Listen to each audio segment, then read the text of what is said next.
Assalamualaikum warahmatullahi wabarakatuh.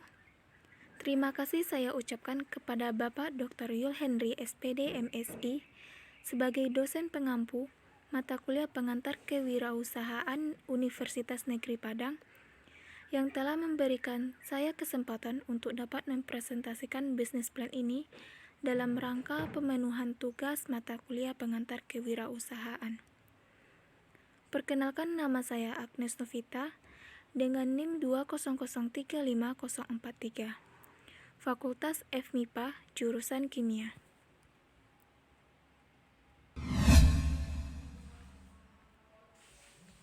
Latar belakang dari bisnis plan ini adalah masyarakat Indonesia setiap tahunnya selalu meningkat, khususnya di Jakarta yang merupakan ibu kota negara Indonesia, di mana penduduknya semakin banyak dan akan terus meningkat. Sehingga kebutuhan akan tempat tinggal untuk masyarakat ikut meningkat. Dengan adanya kebutuhan tempat tinggal masyarakat, khususnya mahasiswa perantau yang meningkat, hal tersebut dapat menjadi dasar untuk memenuhi kebutuhan tempat tinggal masyarakat dengan menawarkan produk properti khususnya di bidang kosan. Ringkasan eksekutif dari bisnis plan ini adalah bisnis kos-kosan merupakan bisnis yang menjanjikan untuk masa yang akan datang. Rencananya bisnis kos-kosan ini bertempatan di Jakarta Pusat, Kecamatan Sawah Besar. Usaha kos-kosan ini merupakan usaha yang menjanjikan. Alasan pertama, permintaan terhadap adanya rumah kos amatlah tinggi, terutama di daerah perkotaan yang dekat dengan kawasan perkantoran, pendidikan, dan pusat perbelanjaan. Biasanya orang lebih memilih untuk menyewa rumah kos yang dekat dengan lokasi tempat kerja atau kuliah apabila rumah mereka jauh dari lokasi tersebut.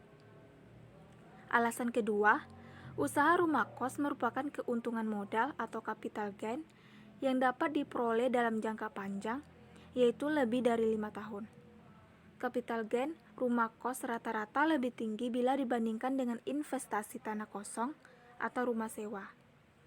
Terakhir, usaha rumah kos berpeluang mendapatkan keuntungan bukan hanya dari menyewakan rumah kos saja. Cara lainnya yaitu dari menyediakan layanan tambahan bagi penghuni rumah kos seperti jasa laundry dan security. Usaha kos-kosan ini memiliki fasilitas yang lengkap dan disediakan suasana yang nyaman.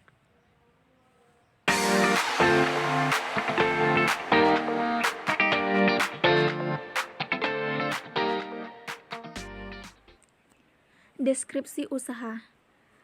A. Data usahanya. Nama Kos-Kosan Putri Mulia. Bertempatan di Jakarta Pusat, Kecamatan Sawah Besar.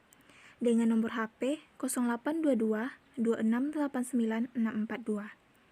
Agar mempermudah konsumen untuk menghubungi usaha tersebut. Yang B-nya adalah data pengusaha. Namanya adalah Agnes Novita, tempat tanggal lahir anakan 21 Agustus 2002.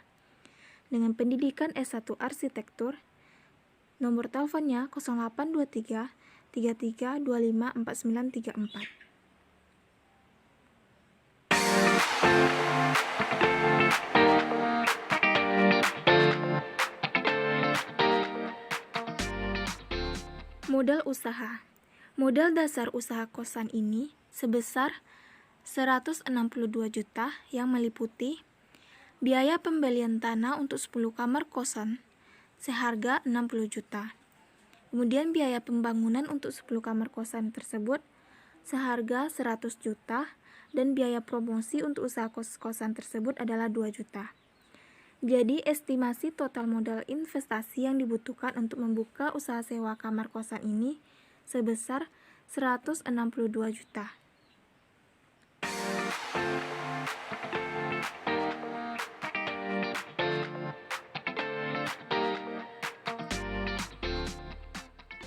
Strategi pemasarannya. Pertama, membagikan selebaran brosur di area kampus.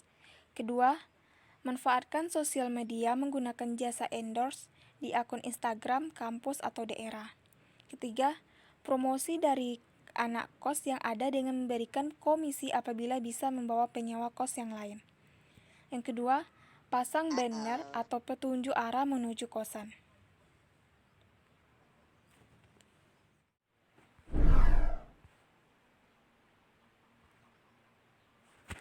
Analisis keuangan.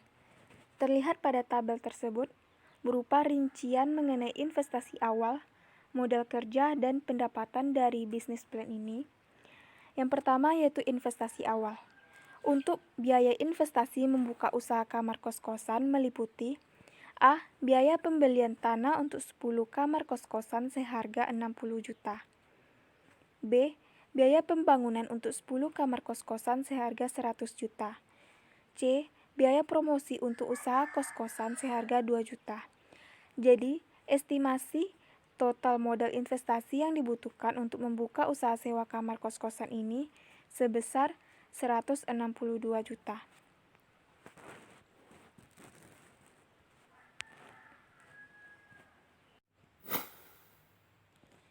Kedua, biaya kerja atau biaya operasional per bulan. Adapun biaya operasional per bulan usaha kamar kos-kosan ini mencakup A. Biaya air dan listrik per bulan untuk 10 kamar kos-kosan seharga 1 juta. B. Biaya pegawai pembersihan kos-kosan per bulan untuk 10 kamar kos-kosan ini seharga 400.000. Dan C. Biaya wifi per bulannya seharga 1 juta.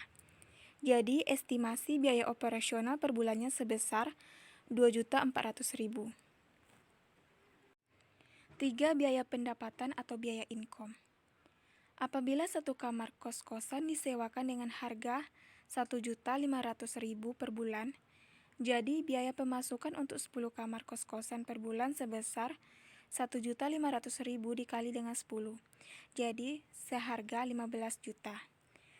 Dikurangi biaya operasional usaha sebesar 2.400.000, maka keuntungan bersih yang didapat sebesar 12.600.000.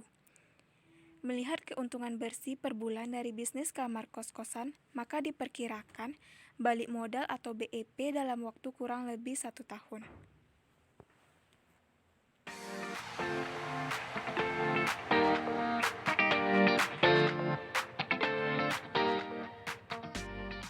Analisis SWOT. A. Strength atau kekuatan. Strength merupakan kekuatan dari usaha tersebut dalam menghadapi persaingan.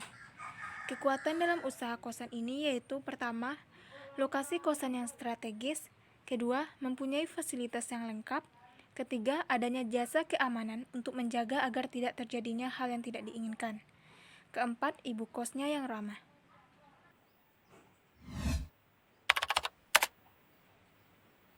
B. Weakness atau kelemahan. Weakness merupakan kelemahan yang ada pada organisasi atau usaha tersebut. Kelemahan dalam usaha kosan ini adalah banyaknya usaha-usaha kos-kosan di dekat lingkungan tersebut.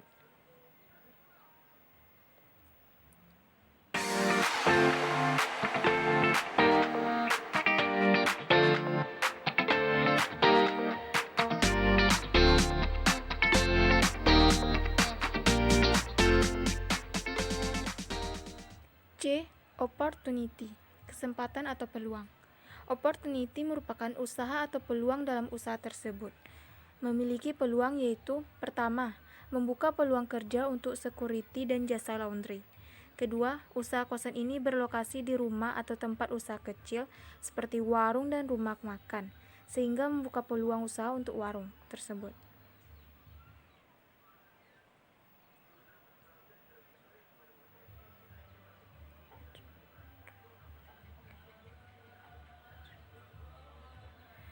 D. Threat, ancaman, merupakan ancaman dari luar instansi sendiri.